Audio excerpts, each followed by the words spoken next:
چھین کر کھانے والوں کا کبھی پیٹ نہیں بھرتا اور بانٹ کر کھانے والے کبھی بھوکے نہیں رہتے۔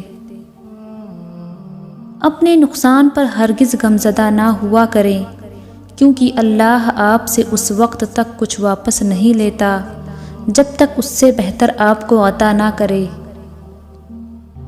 میرے یقین کے لیے اتنا کافی ہے کہ دعا تقدیر کا لکھا رد کر سکتی ہے۔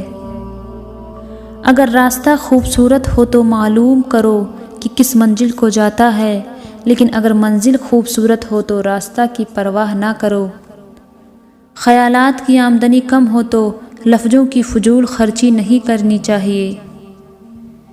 کبھی کسی ایسے شخص پر ظلم نہ کرو جس کے پاس فریاد کے لیے خدا کے سوا کوئی نہیں۔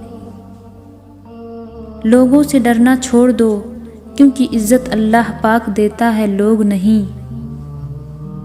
الفاظ جو بھی ہوں، جیسے بھی ہوں، لوگ مطلب ہمیشہ اپنی مرضی کا ہی نکالتے ہیں۔ ان 3 آدمیوں کی دعا کبھی قبول نہیں ہوگی۔ نمبر 1، جو حرام مال کھاتا ہو۔ نمبر 2، جو بکثرت غیبت کرتا ہو۔ نمبر 3، جو مسلمانوں سے حسد رکھتا ہو۔